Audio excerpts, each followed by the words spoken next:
শুনতে শুনতে ওরা পাগল পাড়া হয়ে যায়। কখন যে সকাল হলো হিসাব নেই। যখন ফর্সা হচ্ছে একে একে দৌড় মারতেছি, রাস্তায় উঠে গেল, তিনজন মুখে মুখে দাঁড়িয়ে গেল। আচ্ছা কি ব্যাপার? আমরা গতকাল সিদ্ধান্ত নিলাম কোরআন কেউ শুনতে যাইবে না। وقال الذين كفروا لا تسمعوا لهذا القرآن والغوا فيه لعلكم تغلبون। তোমরা কোরআন শোনো না, যেখানে কোরআনের আলোচনা হয় হইচই করি বাধা দাও, বন্ধ করে দাও, বন্ধ করে দাও, ডিস্টার্ব করো। এটা হলো কাফেরদের চরিত্র। কাদের চরিত্র? যেরকম কাদের কোরআনের কারিমের আলোচনায় বাধা দেওয়া কুফরি কাজ, ঠিক না রেডি? কোরআনের মাহফিলে বাধা দেওয়া কুফরি কাজ, চলে বলো ঠিক না রেডি? কোরআনের মাহফিলে 44 জন জারি করা আবু জেহেলের কাজ, চলে বলো ঠিক কি না? কোরআনের মাহফিলে বিগত দিন বাধা দিয়েছে, 4 বছর মানে মাহফিল করতে পারি নাই। যারা বাধা দিয়েছে, বন্ধ করেছে, এবং কোরআনের মাহফিল তার নাম যাই হোক না কেন, সে আবু জেহেলের বাচ্চা মুসলমান হইতে পারে না। কথা বলে ঠিক না ঠিক? সম্মানিত হাজিরিন, আমি যদি আলোচনায় যে এখানে বলি এই কাজটা ওরা করেছিল সেই যুগ যুগ ধরে, সেই জমানা থেকে পর্যন্ত অনেকেই করে আসছে, কি বলে ঠিক না? এখনো যদি কেউ করে, তাহলে সে কি হবে?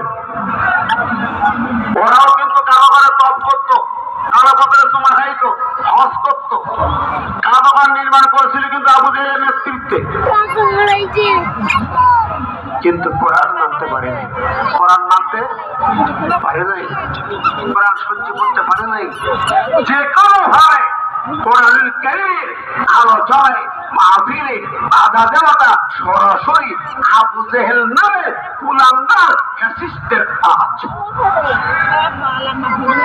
এর পরিণাম কিন্তু ভয়াবহ। 1 নম্বর পরিণাম, এই কাজটা যে করবে সে হবে আবু জেহেল মার্কা, আবু জেহেল মার্কা মানুষ। আমাদের বোঝা। 2 নম্বর হলো, এর পরিণাম শুনে আমি বলবো কয়েকটা, রাগ করবে না, দেখো যদি রাগ না করেন তো বলে যাই। 2 নম্বর হলো, যারা কোরআনের মঞ্চে বাধা দেয়, কোরআনের আলোচনায় বাধা দেয়, কোরআনের বিধানে বাধা দেয়, তারা হলো বানরের জাত। কি হবে? আরো বলেন কি? আন্দো শুনবে না? দলিল শুনবে? সূরা বাকারা 65 নম্বর আয়াত। আমি দলিল শোনা যায়, নইলে আবার পরে বলবো হুজুর এই কথা বলি না, বান্দর বান্দর করতে না, তোর আরেক হবে। আল্লাহ বলেন, আল্লাহ পাক তার কালামের ভিতরে জানিয়ে দেন, ওয়ালাকাদ আলিমতুম আল্লাযীনা আ'তাদাউ মিনকুম ফিস-সাবতি ফাকুলনা লাহুম কুনু কিরাদাতান খাসিঈন। আল্লাহ রাব্বুল আলামিন কালাম বলেন, অনেক যুগে বনি ইসরাঈলদের যুগে আল্লাহর বিধান, আল্লাহর হুকুমের বিরুদ্ধে চারণ করে এক শ্রেণীর লোক, তারা মাছ খাইতো শনিবারে। আমার আল্লাহ পাক তাদের উপরে গজব নাজিল করলেন। গজব নাজিল করে বললেন, ফাকুলনা লাহুম কুনু কিরাদাতান খাসিঈন, এক রজনী তাদেরকে রাতের বেলায় আমি বান্দর বানায় দিলাম। রাতের বেলা আল্লাহ ঘোষণা করে সব বান্দর হয়ে গেছে, বান্দর হয়ে গেছে। আপনি বলতে পারেন হুজুর সেই বান্দরটা সে আমার আল্লাহ পাক সাথে সাথে ওই আয়াতে বলছেন, ফাজআলনাহা নাকালান লিমা বাইনা ইয়াদাইহা ওয়া মা খালফাহা ওয়া মাউইজাতান লিল মুত্তাকিন।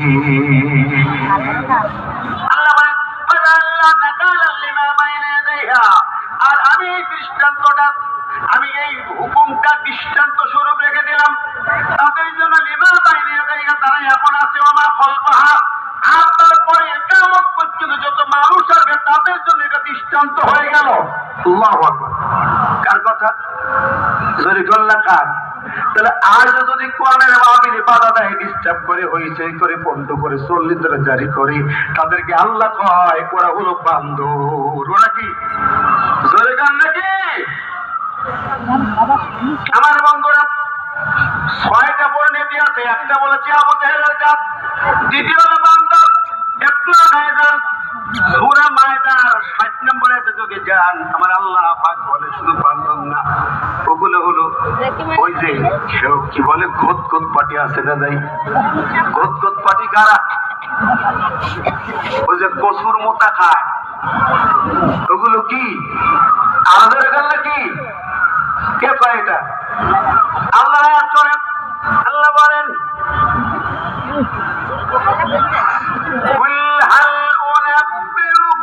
بشر من ذلك مثوبة عند الله